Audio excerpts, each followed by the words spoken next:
მოგესალმებით, მივესალმები საქართველოს მოქალაქეებს. თავიდანვე განვაცხადებ, რომ ჩვენი პოლიტიკური ძალა გახარია საქართველოსთვის, ჩვენი ფრაქცია, საპარლამენტო ფრაქცია ამ კანონპროექტს მხარს არ დაუჭერს. რაც შეეხება კანონპროექტს, ეს არის კანონპროექტი, რომელიც ეხება ლიცენზიებისა და ნებართვის შესახებ კანონში ცვლილების შეტანას და კონკრეტულად საუბარი ეხება ნებართვის გაცემას, რომელიც ეხება კულტურული მემკვიდრეობის ძეგლებს. გულდასმით გავეცანი თქვენს წარმოდგენილ დასაბუთებას. ბატონო შალვა, თქვენ მე მითხარით საქართველოზე კი ვერ აგებთ პასუხს, მაგრამ პარლამენტზე აგებთ პასუხს და იქნებ გთხოვთ კოლეგებო, გთხოვთ სიჩუმეს დარბაზში მოусმინოთ გამოსვლას. უზრუნველყოთ იქნებს პარლამენტში მაინც წესრიგი. დიახ, საქმე ეხება სწორედ კულტურული მემკვიდრეობის ძეგლებთან დაკავშირებულ ნებართვებს. საქართველოს ხალხმა, საქართველოს ერმა გადაწყვიტა და თქვა, რომ კულტურული მემკვიდრეობის ძეგლების დაცვა მათთვის არის მნიშვნელოვანი, ჩვენთვის არის მნიშვნელოვანი და ეს აისახა საქართველოს მთავარ კანონში, კონსტიტუციაში, სადაც მე-20 მუხლში პირდაპირ გვიწერია, რომ კულტურული მემკვიდრეობა დაცულია კანონით. ეს კონსტიტუციაში იმიტომ ჩაიწერა, რომ საქართველოს ხალხი შეთანხმდა იმაზე, რომ კულტურული მემკვიდრეობის დაცვა არის განსაკუთრებული მნიშვნელობის. სწორედ ამიტომ მიაკუთვნა მას ის უფლება, რომ ეწეროს საქართველოს მთავარ კონსტიტუციაში. და დიახ, ეს არის უმნიშვნელოვანესი, რომ ჩვენი კულტურული მემკვიდრეობის ძეგლები იყოს დაცული.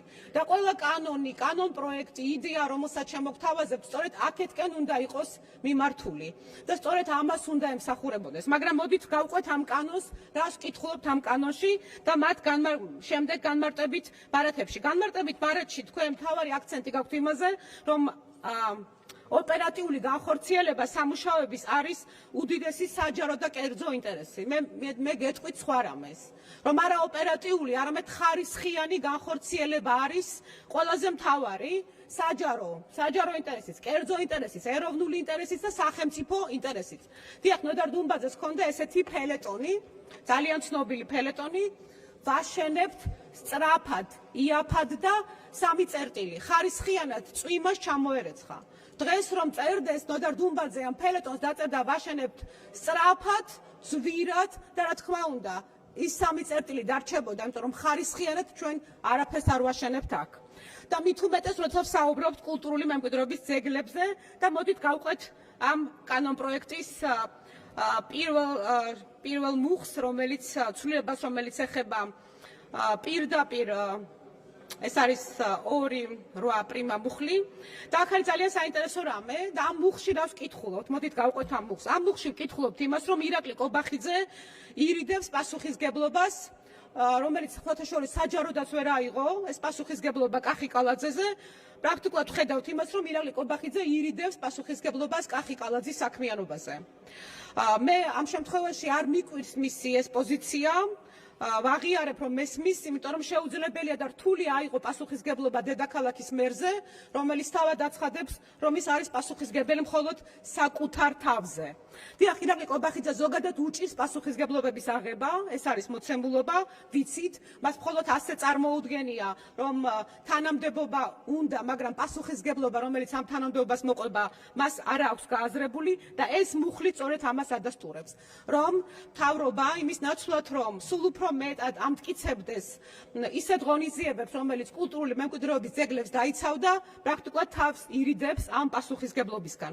დიახ, ეს ირაკლი კობახიძეა, რომელიც ხოთა შორის 20 ივნისს გიყვართ ხსენება და გუშინ აქ ვაკხანალია რომ მოაწყვეთ, 20 ივნისაც მის მიერ მოწყობილი ვაკხანალიის დასაცავად სწორედ ირაკლი კობახიძის მიერ უპასუხისგებლო გადაწყვეტილების შედეგად დაწყებული ის მოვლენები, რაც ვნახეთ 20 ივნისს, გადააზღვია გიორგი გახარიამ და თქვენ ამას არ პატიობთ გიორგი გახარიას და ამბობთ, რომ მან თქვენ გიღალატათ. და ერთადერთი რასაც თქვენ მას ვერ პატიობთ არის ის, რომ თქვენს მორიგ შეცდომაზე მან პასუხისგებლობა არ აიღო. მანამდე ის იღებდა პასუხისგებლობას, ის იყო გუნდური მოთამაშე, ის იყო ღირსეული და სახელმწიფოს კაცი. და სწორედ თავარი პრეტენზია თქვენ მასთან ეს გაქვთ, რომ მას ეყო თავისუფლება, გამბედაობა, რომ სახელმწიფოს მხარეს ყოფილიყო. ამას ვერ პატიობთ. ეს არის თქვენი მთავარი პრობლემა. რეალურად ის რაც მაგ შემდეგ მოვისმენთ და ღალატზე როცა არის საუბარი, რაღაცა იოლად არიგებთ ამ ბრალდებას, ღალატის ბრალდებას. ღალატი არის ის, რაც ჩვენს ეროვნულ ჩვენ საგანძურს ეხება, იმიტომ რომ კულტურული მემკვიდრეობის ძეგლი არის ეროვნული საგანძური. დიახ, ჩვენ დღეს გვყავთ ძალიან კარგი პროფესიონალი და კეთილსინდისიერი ახალი უფროსი სააგენტოსი და ეს ძალიან გვიხარია და მივესალმებით ამას. და იმედი გვაქვს მისი პრინციპულობის, მაგრამ აქ ნახეთ როგორი ამბავი გვიწერია მეორე პუნქტში, რომ თურმე და ყველაზე საინტერესო ეს არის, რომ თურმე ესე იგი პირდაპირ სასწრაფოდ გვეჩქარება და არ შეყოვნდეს ჩვენი კარის დელეცი, იმიტომ რომ დელეცი ქვია იმ ადამიანს, რომელიც ფიქრობს, რომ კანონს როგორ აარიდოს თავი და არა ბიზნესმენი, არა კომერსანტი, არა საქმოსანი. ასეთები ყავდა, მაგალითად ვანო სარაჯიშვილი, მაგრამ დელეცები ბლომად ყავს და თქვენ რომ ასაბუთებთ და ამბობთ, რომ ამ გადაწყვეტილებით ჩვენ გადავარჩენთ ეროვნულ საგანძურს ჩვენსას და ძალიან საინტერესო ამბავი გაქვთ ესე მოყვანილი, რომ ამ სამუშაოების დროს რაღაც შეიძლება ისტორიული მნიშვნელობის სარდაფი, არქეოლოგიური მასალა, სიძველე აღმოჩნდეს და კონსერვაციას აღდგენას და კიდევ პროექტის სრულებას საჭიროებს. და სათხედავთ აქ პრობლემას, რომ ამ პროექტმა ნებართვის აღების დროს, ამ პროექტის შეთანხმების დროს ყველა ის პროცედურა იყოს დაცული, რაც აქამდე არსებობდა. სად არის აქ სიჩქარის საფუძველი? რატომ არ ჩქარობთ და რატომ არ იჩქარეთ? თან ეს დაჩქარებული წესით შემოტანილი კანონპროექტია. რატომ არ იჩქარეთ და არ ჩქარობთ, რომ ნახევარი თბილისის, აი ეს ძველი თბილისის ეს უბნები ჩამონგრეულია. აქამდე რატომ არ გიჩქარიათ? მე თვითონ გაგზავნილი უამრავი წერილი კახი კალაძისთვის, რომ მას გამოეყენებინა უამრავი შესაძლებლობა, რომელიც ევროპულ განვითარებულ ქვეყნებს გამოყენებული აქვს. როგორ იცავენ ისინი კულტურულ მემკვიდრეობას. დიახ, ეხლა რაც შეეხება, ქალბატონო მაია, თქვენ გუშინ უკადრებელი იკადრეთ, როდესაც კეთილსინდისიერ ადამიანს, ჩემს კოლეგას თურმე რაღაცა ტერმინები არ იცისო და თქვენ რომ გაქვთ დაზუთხული ის ტერმინები, სადგა, რაში გამოადგა საქართველოს გარემოს დაცვას, თქვენ რომ დაზუთხული გაქვთ ის ტერმინები. თქვენ ქალბატონო მაია, სად გუშინ აქ იდექით, არა როგორც გარემოს დაცვის კომიტეტის თავმჯდომარე, არამედ კახი კალაძის კორუფციული კლანის დამცველი. აქ არ იდექით, თქვენ არ საუბრობდით როგორც გარემოს დამცველი, დიახ, და თქვენ თავს დაესხით ახალგაზრდა გოგოს, რომელიც სტუდენტობის დროიდან არის გარემოს დამცველი და ფეხით აქვს შემოვლილი ყველა ის ადგილი, სადაც თქვენ არათუ ფეხით ტრანსპორტით არ ხართ ასული. დიახ, ჩემს კოლეგაზე, ფეხით აქვს შემოვლილი ყველა ის ზეგლი. თქვენ აი ასე გესმით გარემოს დაცვა. დიახ, როდესაც კლანურ ინტერესებს იცავთ. დიახ,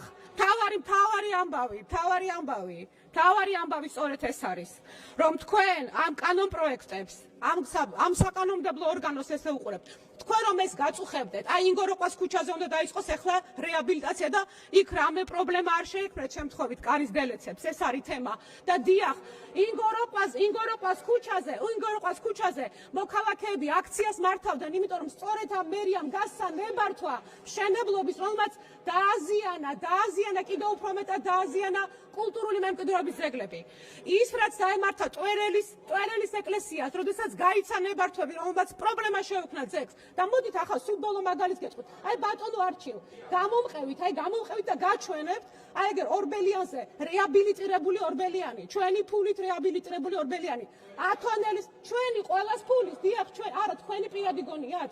ნახეთ ჩვენი საბიუჯეტო, ჩვენი ბიუჯეტის თითოეული მოქალაქის გადახდილი, პენსიონერის, რომელსაც ცხოვრება გაუძურეთ იმის ნაყიდი პურით, დიახ, ასე ივსება ბიუჯეტი. ხო არ გონიათ მხოლოდ RMG გოლდიაუსებს აგერ ბატონი იყო გუშინ საუბრობდა, მაგრამ მოდით აი მოგიყვებით და წამოდით ახლა, აი გაჩვენებთ იმ ადგილს, ათონელის ქუჩაზე რეაბილიტირებულ კულტურული მემკვიდრეობის ძეგლს. ვიღაცა უცხოელმა ბიზნესმენმა მიადგა რაღაც აგრეგატი და კონსტრუქცია.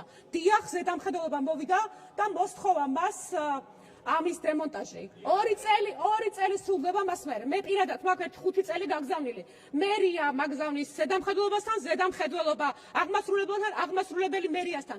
ეს რომ ერთ მოქალაქის ისე რიგითი მოქალაქის ამბავი რო ყოფილიყო, უკვე დიდი ხნის წინ იქნებოდა დემონტაჟი. ბატონო არჩილ. თქვენთან დაკავშირებით ბიბლიური დამოკიდებულება მაქვს, ერთხელ გითხარით თქვენ, ერთხელ საზოგადოებას გავაცანი ჩემი აზრი და თქვენ ბატონო არჩილ, ეხლა თქვენ უნდა გადაწყვიტოთ, სად დარჩებით, თქვენ უნდა გადაწყვიტოთ, ხუნველი ბინების გზას გააგრძელებთ, თუ რა ვიცი, გონს მოეგებით. დიახ, ბატონო არჩილ, მე ვერ ავიღებ პასუხისგებლობას თქვენს გადაწყვეტილებებზე, თქვენ აკეთებთ არჩევანს, ეს არის თქვენი არჩევანი და თქვენ უნდა მიიღოთ გადაწყვეტილება, გახდებით თუ არა ქართული ოცნების აკომინაშვილი. ეს თქვენი გადაწყვეტილება, თქვენ შეგიძლია იყოთ ქართული ოცნების აკომინაშვილი, ეს თქვენი არჩევანი იქნება. მე ვერაფრით დაგეხმარებით ამ შემთხვევაში. კონკრეტული მაგალითები არის სწორედ ეს. აი კონკრეტული მაგალითია, წამოდით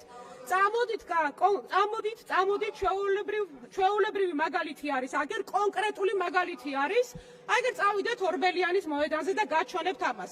დიახ, სწორედ ამიტომ არის პრობლემა, როცა თქვენს მიერ წარმოდგენილ კანონპროექტებს ხალხი არ ენდობა და ყველა ამ მუხლში კითხულობთ ამ მუხლის უკან დამალულ სავალალო გადაწყვეტილებებს ჩვენი ქვეყნისთვის, სამწუხაროდ. იმიტომ რომ ყველა თქვენი გადაწყვეტილება არის მორგებული ვიღაც კონკრეტულ თანამდებობის პირებს. აგერ გიმტკიცებდით, აგერ ხო ნახეთ, ვერ მოითმინა ირაკლი კობახიძე ვერ მოითმინა და სასწრაფოდ დანიშნა აგერ იურიდიული სამსახურის უფროსად რაღაც პირი, ვიღაცის უფროსი მაინც რომ იყოს, იმიტომ რომ ვერ ახერხებს უფროსობას. გიორგი გახარია სხვათა შორის, როცა იყო პრემიერი, ყავდაც დიახ, სწორედ ეს შემთხვევა არის. ირაკლი კობახიძის პრობლემა სწორედ ეს არის, რომ აი ასეთი თქვენნაირები უფრო სჭირდება და არა თანასწორი წევრები გუნდში. ეს არის თემა. იმიტომ რომ სხვანაირად უფროსობას ვერ ახერხებს და მაინც ვერ ახერხებს უფროსობას და რაღაც თანამდებობებს აჩენს კიდევ. დიახ, ეს არის მთავარი თემა. აქ ვინ არის პატარა ადამიანი გუშინ ვუყურეთ და დაინახა ხალხმა, როგორ ვერ პატიობთ ადამიანებს სახელმწიფოებრივ აზროვნებას, ღირსებას და თავისუფლებას. დიახ, აქ ბატონი ირაკლი შატაკიშვილი იყო, ბევრი ისაუბრა რაღაცა ჯიგრულ პონტზეო. დიახ, მან შეიძლება იცის ჯიგრულ პონტით როგორ ხდება დალაგება, იმიტომ რომ აბა რა დამსახურების გამო მოხდა RMG Gold-ის საზოგადოებასთან ურთიერთობის ხელმძღვანელი პარლამენტის კამში. და მინდა ბოლოს ჩემი სიტყვა დავამთავრო ერთი ამბავით, ბატონო გიორგი, მინდა თქვენ მოგმართოთ. ჩვენ მზად ვართ ვიმუშაოთ თქვენთან ერთად. ყველა კონკრეტულ საქმეზე, იდეაზე, წინადადებაზე, რომელიც რაღაცა შედეგამდე მიგვიყვანს. ჩვენ მზად ვართ განვიხილოთ ასეთი საკითხები და იდეებსაც მოგაწვით, თქვენ დაარქვით იმ იდეებს, თქვენი სახელი პრობლემა არ არის. ჩვენ ეს გვინდა. იმიტომ რომ ჩვენ გვესმის რამდენად დიდი მნიშვნელობა აქვს ამას. დიახ, ეხლა ჩვენ მაია ბითაძეს რა თქმა უნდა, ქალბატონო მაია, თქვენ ვერ გაგეჯიბრებით, იმიტომ რომ თქვენ თავად განაცხადეთ, რომ ხან ერთი ხელისუფლება სადღაც ძალით გაიძულებდათ ხალხს წასვლა. მე არ ვიცი დღეს ვინ გაიძულებთ და რას გაიძულებთ. ამიტომ თქვენი სიტყვა არ არის სანდო.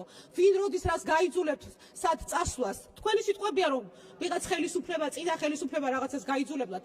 დიახ, მოკლედ, მთავარი ამბავი არის ის, როცა გადაწყვეტილებებს მიიღებთ. იფიქრეთ ამ ქვეყანაზე და იმ პასუხისგებლობაზე. იმიტომ რომ ეს არ არის გზის დაგება. გზა თუ გაფუჭდა შეიძლება სამჯერ გადააგო.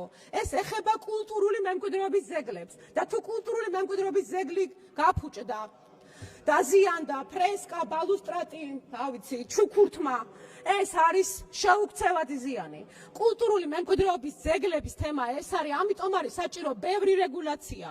ამიტომ არის საჭირო განსაკუთრებული სიფრთხილე. ამიტომ არის 7 ჯერ გაზომვა საჭირო და არა რაღაცა ნებართვების შემცირება და გამარტივება, როდესაც ზეგს ეხება საქმე. ამას გეტყვით ბოლოს.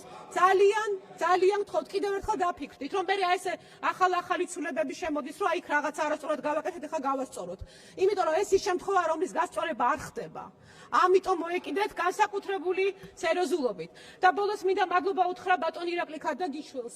ბატონო ირაკლი, მინდა გთხოვოთ, რომ ძალიან ხშირად გვანძღეთ. იმიტომ რომ თქვენ რომ გვანძღავთ, თქვენი რეპუტაცია გლოცავს. რეპუტაცია ადამიანის, რომელიც მონაწილეობდა ეროვნული არჩეული პრეზიდენტის დამხობაში და ძმათა მკვლელის ომის მოწყობაში. ამიტომ რაც უფრო ხშირად გაგვანძღავთ ბატონო ირაკლი, მხოლოდ მადლობელი დაგვრჩებით. თქვენი რეპუტაცია ჩვენ დაგვლოცავს. მადლობა.